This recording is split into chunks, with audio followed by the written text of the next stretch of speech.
कोनिचिरो दोस्त, कैसे हैं आप सभी। आज हम बात करने वाले हैं अटैक ऑन टाइटन की सीजन 4 के एपिसोड नंबर 2 के बारे में। तो आज हम इसका एक्सप्लेनेशन करने वाले हैं और ठीक से स्टोरी लाइन भी बताने वाले हैं। तो पूरा वीडियो देखिएगा प्लीज़, और इसे देखने पर आपको पूरी तरह से ये पूरा एपिसोड समझ में आ जाएगा। तो चलिए शुरू करते हैं हमारा ये वीडियो इंट्रो के बाद। せーのでもそんなんじゃダメもうそんなんじゃほら心は進化するよもっともっと तो अटैक ऑन टाइटन के सीजन 4 के पिछले एपिसोड में दिखाया गया कि मार्ली ने कैसे पेनिसिलिया की गवर्नमेंट के जो सोल्जर्स थे उनको कैसे धूल चटाई।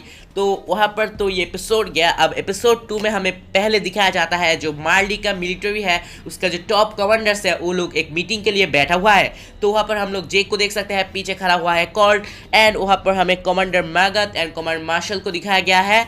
तो कमांडर मार्शल ये कहते हैं कि इस वार में तो बहुत कुछ घट चुका है, और यहाँ पर हम लोग देख सकते हैं कमांडर मार्शल ये कहते हैं कि शुक्र है कि रेनर ने जेक को बचा लिया, यानी कि प्रोटेक्ट किया है। तो न्यूज़पेपर में ये छपा है कि ह्यूमन ने इतना कुछ आविष्कार कर ली है, इतना कुछ इन्वेंट कर लिया है जो आर्मर टाइटन की आर्मर को भी तोड़ सकता है, यानी कि ह्यूमन की जो आविष्कार है वो कितना इम्प्रूव हो चुका है और ह्यूमन कितना शक्तिशाली हो रहा है, यानी कि मार्ली ये सब बात कर रहे हैं। हाँ, और तब वहाँ पर कमांडर मैगथ कहती है हाँ, इन इंसानों ने तो बहुत कुछ आविष्कार कर ली जो टाइटन की पावर से भी ऊपर चला गया है।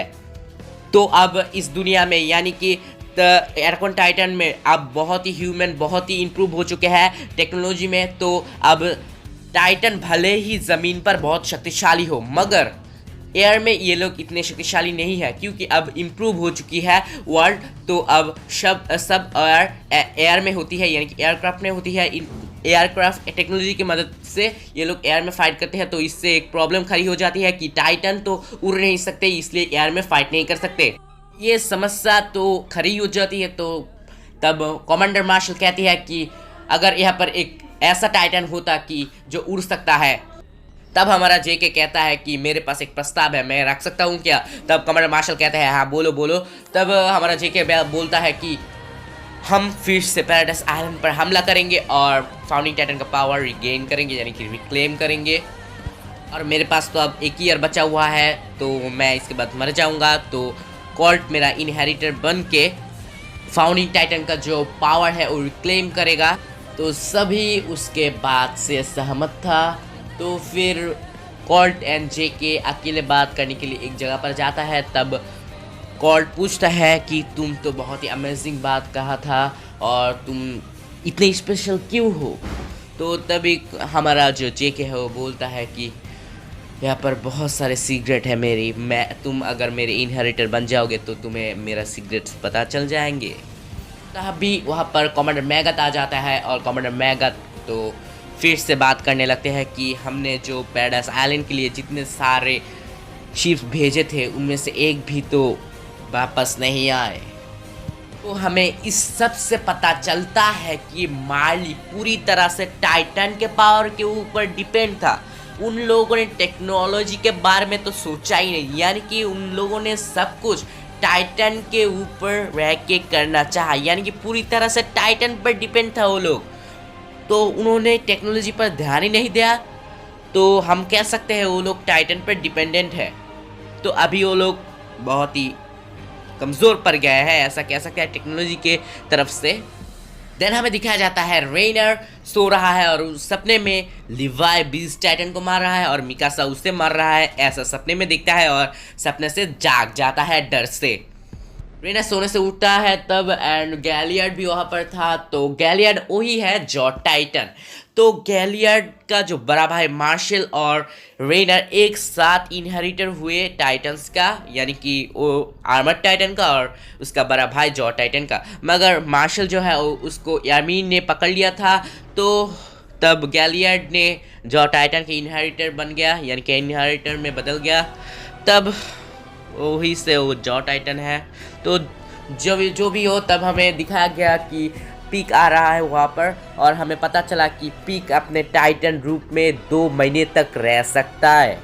तो इसके बाद वाले सीन में हमें ऊडो, सोफिया, फैल्को एंड गावी को दिखाया जाता है जो रेनर के साथ मिलते हैं, यानी कि देखते हैं रेनर आ रहा है तो उनके साथ बात करते हैं, यानी कि रेनर के साथ बात करते हैं तो बहुत सारी बातें होती है और अपने होम टाउन पर वो लोग जा रहे हैं ट्रेन से कल। तो यही सब बात कर रहे होते हैं तो फैल्को, गावी, सोफिया, ऊडो, रेनर, गैलियर, जेके इनके साथ 800 एलियंस अपने होम टाउन लिवर्ट पर जा रहे हैं ट्रेन से। तो इस एपिसोड का नाम यही से पड़ गया कि midnight train. Oh my God. तो जब सब लोग ट्रेन में चढ़ गए तब कॉल्ट तो नशे में था, ड्रंक था और गाभी भी वहाँ पर थी। तो सब एलियंस गाभी गाभी करके चिल्ला रहे थे क्योंकि गावी उस एयर का हीरो था, हीरोइन था सॉरी, साली हीरो बन गई कैसे, जो भी हो छोड़ो। मैं कह देता हूँ मैं एक मांगा रीडर हूँ तो मैं गाभी को हेट करता हूँ। क्यों हेट करता हूँ आप लोग आगे देख सकते हैं, जो भी हो। तो दूसरी तरफ दिखाया गया कि फैल्को बहुत ही सीरियस मूड में है, यानी कि बहुत ही सीरियस टाइप का है मूड में, वो बाहर है। सब लोग मज़े कर रहे होते हैं मगर वो बाहर है। तब उसके पास रेनर आती है और रेनर उसके साथ कुछ बातें करती है। तब रेनर कहती है कि तुम्हें गावी को प्रोटेक्ट करना पड़ेगा, तुमको गावी को सेफ रखना पड़ेगा और इसके लिए ही तुम्हें आर्मर टाइटन का इनहेरिटर बनना पड़ेगा, यानी कि सक्सेसर बनना पड़ेगा ही तुम्हें। तुम आर्मर टाइटन के इनहेरिटर बनोगे, गावी नहीं। तो ऐसा ही कुछ कहती है रेनर फैल्को से। इसके बाद हमें दिखाया गया कि वो लोग होम टाउन में पहुंच गए तो सब लोग के लिए उनके परिवार यानी कि एल्डियंस खड़े हुए थे, इंतज़ार कर रहे थे। तो सबके मॉम डैड के पास सब लोग चले गए, जे कि अपने ग्रैंडमा ग्रैंडपा के पास गए। रेनर और एक बात कहता हूँ, गावी और रेनर दूर के रिश्तेदार है, यानी कि गावी और रेनर है काजिन्स है, वो लोग सेम फैमिली से बिलोंग करते हैं। तो वहाँ पर हम लोग देख सकते हैं कि कुछ आहत हो गया है, यानी कि कुछ को बहुत क्षति पहुंचा है इस वायर से। वो लोग पास में खड़े हुए थे तो उनको एक आदमी ने डरा दिया बूम कह के, तो सब लोग गिर गए डर से। तो फैल्को उनको मदद करता है, तो पहले को मदद करने के बाद दूसरे को मदद करता है, मगर ये दूसरा कौन है मैं नहीं कहने वाला, सॉरी फॉर स्पॉइलर, ये कोई भी हो, छोड़ो। उस आदमी ने अपना जो आर्म बैंड है वो राइट हैंड में पहन के रखा था, मगर आर्म बैंड को लेफ्ट हैंड में पहना जाता है। तो कहता है तुमने अपने आर्म बैंड को गलत हाथों में पहने हुए हो और तुम इसे सही में पहन लो, और तुम तो बहुत ही चोट खा चुके हो तो तुम्हें कोई और करने की ज़रूरत नहीं है, तुम अब रेस्ट करो, ऐसा ही कुछ कहता है फैल्को। देन रेनर तो जाता है गावी के साथ, उसके फैमिली के साथ। तो वहाँ पर बहुत सारे बातें होती है। तो रेनर कहते हैं सार्बरी कॉप्स के बारे में बहुत कुछ कहते हैं कि वो लोग डम है, ऐसा है वैसा है, मगर एक चीज़ लास्ट में कहते हैं वो जैसा भी हो वो लोग बहुत ही काइंड है, यानी कि बहुत ही दयालु है। तो ये सुनकर ही रेनर और गावी का जो दादी है वो बहुत ही एंग्री हो जाती है और वो थोड़ा सा कहती है कि वो लोग डिमन्स है, वो लोग डेविल्स है, गावी को समझाता है। तो यहाँ पर मुझे तो इतना गुस्सा आया कि मैं वहाँ पर उन लोगों को मार डालता। उन लोगों को क्या लगता है, उन लोग कहते हैं कि उनकी गलती हो या उनकी गलती ना हो, सब दोष है एलियंस का। मतलब क्या है, यानी कि पैराडाइज आइलैंड के एलियंस का मतलब क्या है इसका, जो भी हो गाइस छोड़िए। फिर हमें दिखाया जाता है कि रेनर गावी के साथ निकलती है और रेनर अकेले एक जगह पर जाती है, यानी कि वहाँ पर जेक था, पिक था, देन गैलियट था और भी एक बंदे थे। तो जेक चाय बना रहा था सबके लिए, तो वो लोग चाय बनाने के लिए वहाँ पर बैठे, यानी कि सब लोग बैठ गए यानी खाने के लिए। फिर उन लोगों ने बातें करना शुरू कर दिया।